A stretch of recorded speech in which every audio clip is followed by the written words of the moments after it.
now, for his fall remarks, it is my pleasure to introduce you to our president, Bruce Shepard.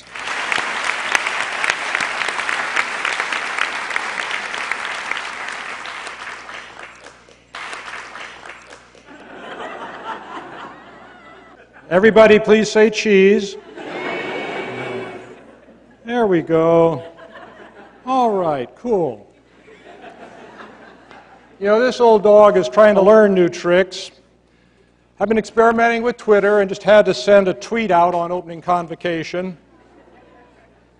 And actually, that's going to be one of my themes for this morning, trying new things. First, though, a warm welcome from Cindy and me to all of you, a special welcome to those newest among our Western community.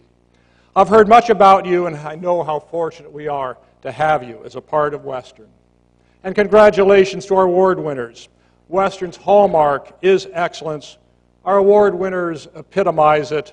Cindy and I look forward to further celebrating your accomplishments this evening. We build that excellence upon foundations that have been solidly laid. We do have the good fortune to have with us President Emeritus Jerry Flora and Rosemary Flora. Join with me in showing our appreciation to them and through them to so many others who are responsible for the gift of this fine university.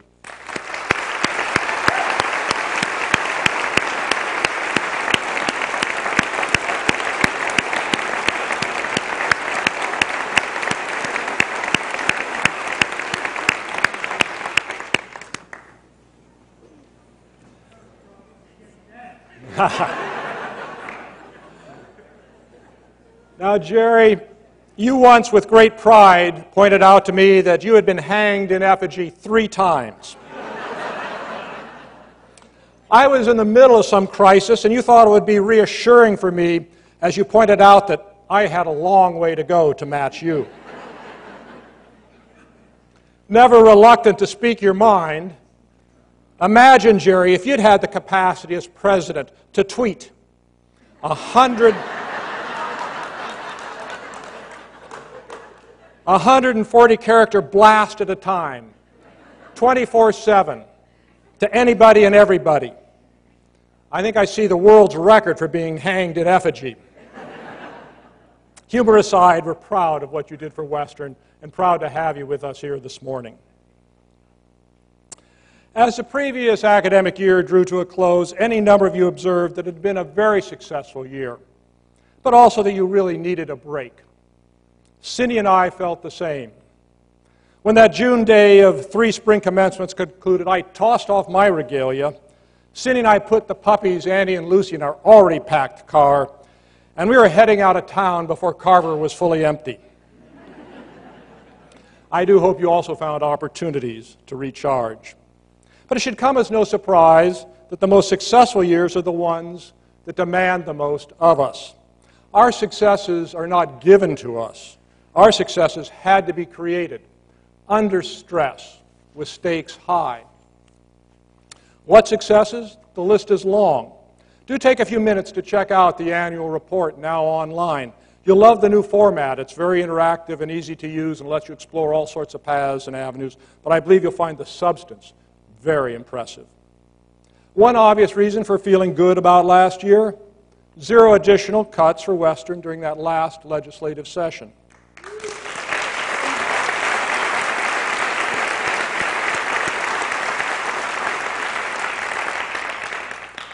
That did not just happen. Indeed, had the initial scenario prevailed, the governor's proposed budget, we would have faced huge cuts on top of those already taken. Working together, we rewrote that gubernatorial script, all of us together. We were on message, we were together, we were engaged. Students, alumni, parents, faculty, staff, trustees, administration, community advocates, unions. There was a critical reawakening and re-engagement of natural allies amongst private sector leaders. Very important, I believe, and of course using no state resources, there were major advances in overtly political pro-higher education involvement. Being fully engaged with the Seattle Times Greater Good campaign, putting in place sophisticated capabilities to rally targeted constituencies, and forming a political action committee to support appropriate political candidates. Not coincidentally, but also critical, real leaders in the legislature stepped forward to argue for the critical role of higher education. Running scared also helped. We chose not to put our campus through the ringer of having to plan for more cuts on top of cuts. Instead, we bet we could beat back the proposed cuts. High stakes if we failed, for we had no plan B. Because of you and your relentless efforts, we did not need a plan B. For this, I am deeply grateful. To you, thank you all. Looking ahead, I wish I could promise respite. I cannot. As dramatic as the no more cuts outcome was, we must not view it as a turnaround completed. Rather, it is a beginning. You have created a set of initiatives recently adopted by our trustees that build upon Western strength in order to address key needs of the state.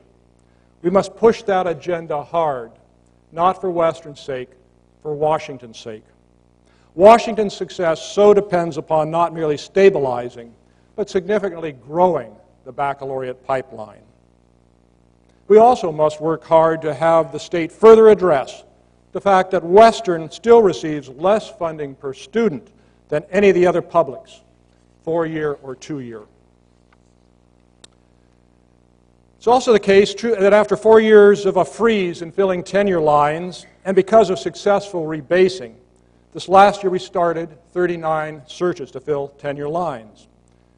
It is hard to explain to a non-academic just how important this is. In the mere act of the search itself, the stimulation of, again, engaging with colleagues in intense discussion of what the department will most need looking forward, and critically evaluating the potential of candidates, and joining with colleagues and candidates where disciplinary issues passionately cared about are debated from fresh perspectives. These rigorous search processes have brought us a group of wonderful new faculty who we look forward to working with and learning from. There were 7 faculty searches that we did choose to keep open to search again this year. There were 3 open positions that were filled as a part of dual career accommodations for current faculty. For the remaining 29 positions, 58% of the hires were women and 17% of the hires were faculty of color. Both percentages represent significant improvements. Every year from this stage and at this time, you've heard me say that if in the decades ahead we are as white as we are today, we will have failed as a university. You showed in the numbers I just gave that you're not about to let such failure happen. From the bottom of my soul, for there's nothing I care more deeply about, I say thank you all. Such improving numbers remain, of course, just a start. As we enjoy a future made brighter by its diversity, I am announcing a new program. Beginning winter quarter, we will be offering opportunities for Western employees to take classes in conversational Spanish at university expense and on university time. Priority will go first to frontline colleagues staffing our offices, serving the public and serving students. We do so not so much because Spanish fluency is necessary to our future function, but rather as a statement of our commitment to more diverse futures. And as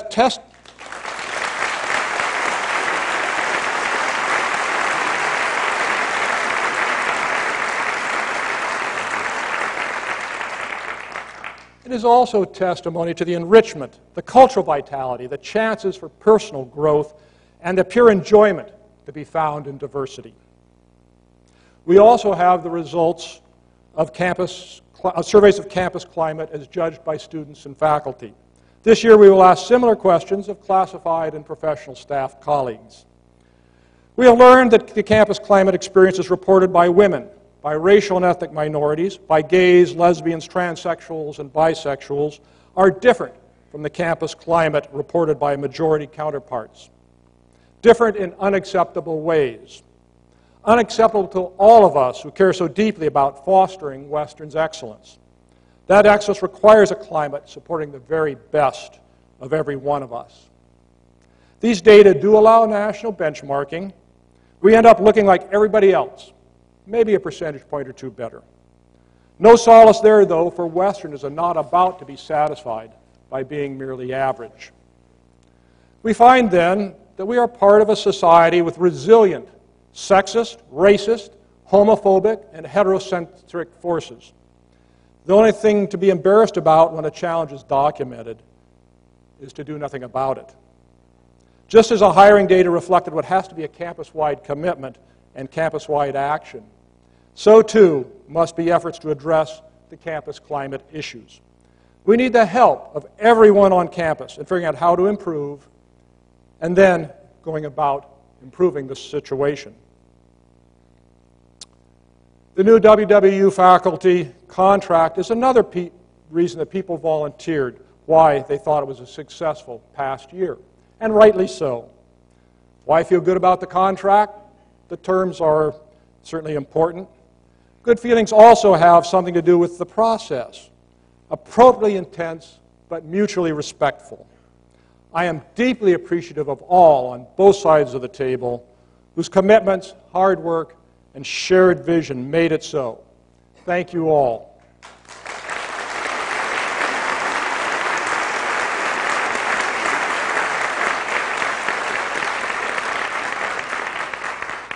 That contract is also an affirmation of what faculty and administration together most value when it comes to academic excellence, clause by clause.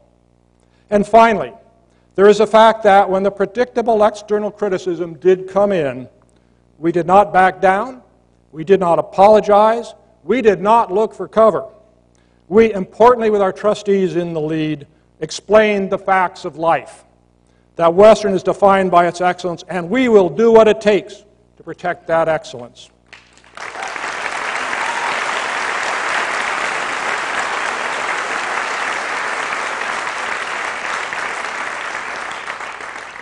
For standing up for excellence, I again say thank you all. We were heard. You were heard. Responses from alumni, parents, students ran 4-to-1 favorably, joining us in standing up for quality. Or as one well-regarded Seattle businessman leader wrote to me, his only sentence was, "If you pay peanuts, you get monkeys."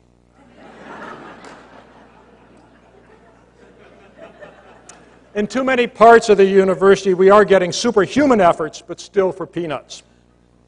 That is unfair and unsustainable. But one example, in our counseling center, we lost all but one of our frontline counselors to offers with which we could not compete. This on a campus that last year saw 3 tragic suicides. Fighting for compensation for all employees will be our #1 top priority in the coming legislative session.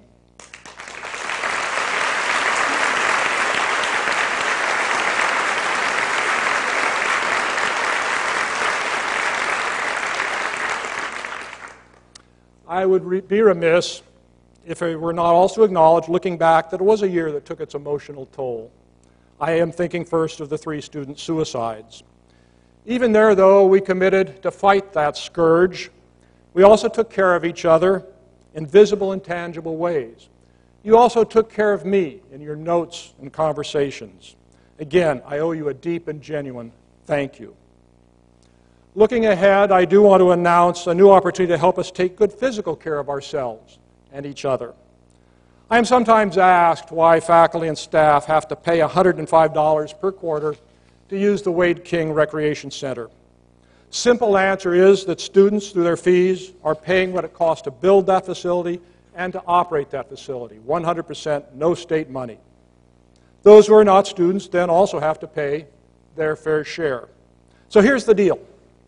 We'll be announcing a new and special Wade King membership for faculty and staff.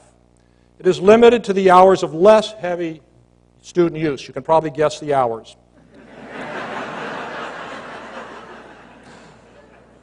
Every weekday from 6 a.m. to 1 p.m., all day Saturday and Sunday.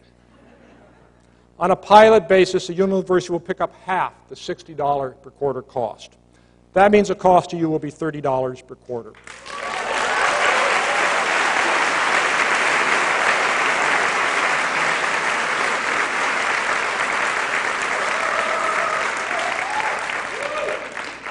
This is, of course, simply an addition to our increasingly robust employee fitness programs with classes from yoga to conditioning. Please do consider participating. It can really make a difference. I want to thank our student government leaders for stepping forward to accept this use of their Wade King.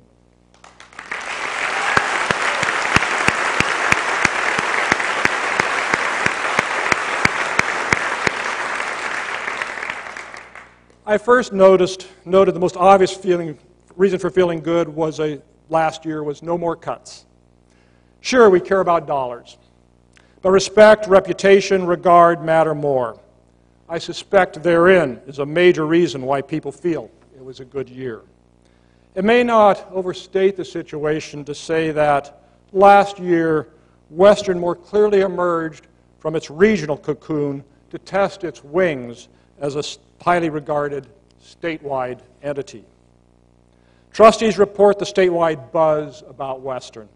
I found exactly the same. Faculty and staff have mentioned it too. Why? It begins, of course, by having a university worthy of the buzz that we have. We've had it for some time, though. So what has changed? Certainly we took seriously the messages from the 100 conversations. One of those being, you're a hidden gem.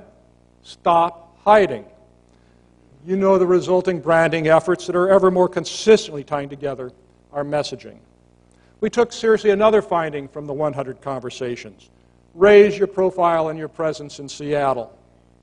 Our new offices in 2 Union Square and the first session of Western Summer School at North Seattle Community College certainly did that. But we also kept Seattle and the rest of the state in mind in much of what we did last year. The theme of our fundraising campaign, Western stands for Washington, beautifully reinforces the various efforts. And it has resonated with so many as the pace of our fundraising, I'm proud to report this morning, has significantly exceeded our initial targets. We have ever more gotten off of our campus to also be where people are in their lives, in their careers, in our state. One recent example from among so many. Western is partnering with the Low-Income Housing Institute. It's located in Seattle, and there we provide mentors, one-on-one, to adult refugees living in low-income housing units. These many efforts to be there for Washington will expand in the year ahead. And we have an ambitious goal to unite all of our on- and off-campus efforts, summarized by the phrase, One Western. To me, that means that each of the efforts shares the Western commitment to top quality in whatever it is we choose to do. Once again, a deeply personal thank you is due from Washington to Western, from me to you. Many reasons, then, to feel good about the year just concluded and about the matters that emerge for this coming year's attention. The priorities of our Olympia agenda, the continuing success of our fundraising efforts, building out One Western, our diversity efforts, and seizing the opportunities to strengthen the campus climate. I'm going to conclude by looking ahead, maybe way ahead. Over the years, I have spoken about higher education being in a period of major transformation. I usually begin by reminding us of our history, that the 2 epochs of major higher ed transformation, those associated with the Morrill Act that created the land-grant universities, and those associated with major higher ed expansion under the GI Bill, were actually opposed by the higher ed establishments of their times. I have emphasized the need to continually ask ourselves discomforting questions so we may not fall prey to the forces that blinded those earlier higher ed establishments. Today I draw a different corollary. Periods of major transformation open enormous opportunities for doing well and for doing good, but only for those with appropriately aligned values. And I think Western's core values are well aligned for continuing success. Transformations are very hard to clearly see when in the midst of them. Is the American higher education landscape being remade? Please consider the following. Major prestigious universities are now competing amongst themselves to provide classes taught by their very best faculty to hundreds of thousands for free. The Khan Academy has built an instructional engine serving the learning requirements of millions, again for free. Most of the world's science and creative advances will be done beyond our shores and done by those no longer relying upon our campuses as their academic and intellectual launching pads. The President of the United States uses rising tuition as a campaign issue and suggests the universities are scapegoats. A national news magazine on its cover this week asked, "Is college a lousy investment?" There's talk in industry that, and commerce that they might begin to abandon the baccalaureate degree as a credential for employment and advancement. Student debt loads have reached the point where more and more prospective students and their parents no longer see college as providing a pathway to brighter futures. And please join me in looking at challenges closer to home, where the long-term prospects for the state government's fiscal health, given the current revenue structure, are bleak, whatever may happen to the state's economy. Where baccalaureate degrees are proliferating on the two-year campuses, and a new public baccalaureate campus is being developed in Everett, in our backyard. And where students in Washington can go to a two-year and then transfer to the Western Governors University, earning a baccalaureate degree for a total cost equal to 1/4 of the cost of attending Western. And heaven forbid, where a president is trying to communicate with you in 140-character tweets. Amidst the uncertainty, you have heard me confidently argue that we are about high-end quality and have nothing to fear. Bring on the lower quality competition. But now lay on top of this example after example of other kinds of enterprises. Automotive manufacture, computer manufacture, steel, where successful enterprises saw no need to change as they ceded ground to low-quality entrants using new technologies to serve markets the dominant players didn't really care about. Only too late did the major players find out that there was nothing left for them as the new competitors, moved up the food chain from the low-quality, low-revenue products, having figured out how to apply those new technologies to the more lucrative, higher and higher-end undertakings. Now, what does this mean for Western? We certainly are not manufacturing steel or automobiles and rightly bristle at industrial analogies. I really don't know what it means for Western, but I do believe in the list that I just cited and read over, there are embedded for us to find, for you to find, important questions that we must fearlessly ask of ourselves. What I can see, though, is the sorts of values that will be necessary as we look ahead to be successful as a university. It begins with adventurousness. That's something our research shows is just part of the character of Western. It's what attracts faculty, staff, students, alumni to be a part of Western, to continue to be a part of Western. It is absolutely critical to have that adventurousness first, because that's what lets us not be scared off by challenges, by uncertainties, but rather to welcome them, to be engaged by them. Next comes something that must not change, that must not transform. We must be extremely clear about our core commitment, and that core commitment is to undergraduate academic excellence deeply rooted in the ever more relevant liberal arts.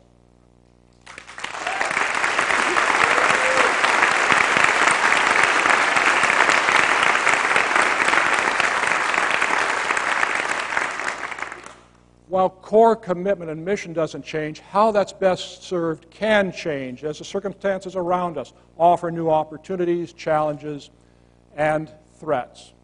There, another key Western value becomes very important. What our research shows, what all the evidence indicates, is that we are a very innovative university.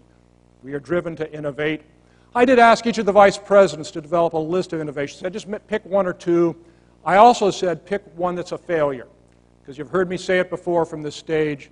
If we are not also sometimes failing, then we truly are not innovating.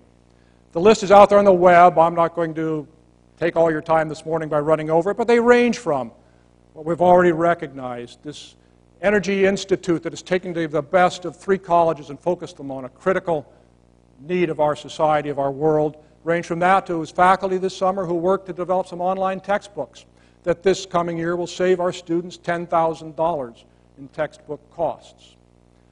Innovations are important, so is innovative thinking. And again, that I see on our campus. Let me give you 3 quick examples of what I mean by innovative thinking. Your list would probably be different.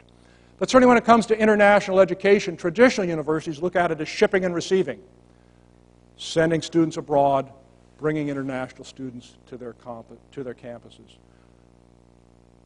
Modern innovative universities realize that with the world's creativity, scholarship, discovery now taking place throughout the world, to stay on that leading edge, we must be embedded in an international network, mesh of relations involving everything we do as a university. Consider diversity. Establishing goals, reaching them, exceeding them is absolutely critical. No letting off there. The numbers do matter. But leading universities, innovative universities, understand that it's more than simply the numbers, as important as they are. We must also take advantage of all the strengths that are there and achieved by having a more diverse campus. Diversity engaged and not merely counted. Or consider the difference between online and residential instruction. Traditional thinking looks at it as, what are the relative merits of each? That eye is on the wrong ball. Innovative thinking looks at the technologies themselves, not how they're being applied, and asks for the preferred delivery, for the preferred applications. What are the opportunities to improve, to do a better job, be it online, be it residential, be it the myriad hybrids that are now emerging. And by the way, by technologies, I don't primarily mean, although most people think that just means the silicon-based technologies. As important, if not more important, are the technologies that are rooted in developments that are organizational, cultural, social, and pedagogical. Well, crystal balls are murky. And our guesses of the future will often be wrong. I'm sure some of the things offered this morning will be shown to be wrong. But this part, I'm absolutely certain of, our rudder must be academic quality, thoroughly grounded in the liberal arts, undergraduate academic excellence, grounded in the liberal arts. Adventurousness is what allows us, what it propels us to grab that rudder. We're not going to shirk away from it even with threatening skies. And it's innovation that will be the wind in our sails. But what sets our direction? Here I will return to another one of those key values that emerged as we looked about why people come to Western, what drives all of us here at Western. And it's pretty simple. We're here to make a difference, to be the difference. Yes, active minds are important, but not alone. It's about changing lives. That's what drives us as a university. By the way, in those earlier epochs I was talking about, the universities that flourished after the Civil War or after World War II were those who were there to make a difference, to build a better country, to build a better world. And that's what Western is about. That's what you're about, always have been. So yes, as I look forward, I see a lot of uncertainties. I'm sure you do too. I'm sure there'll be some surprises. But I've reached a very reassuring conclusion. The values critical for success as those uncertainties are faced are exactly the Western we are today and need to be in the future, are exactly who you are. So again, a very warm and genuine thank you from me to you. And as to that tweet with which I began as I came up to the podium, you may wonder what I tweeted. I was able to summarize my entire speech. It didn't take 140 characters. I did it in 3 words. Thank you all. Thank you for what you did last year. But thank you primarily for who you are, for Western and the state of Washington will continue to flourish precisely because of that for decades ahead. Thank you much. Have a great year.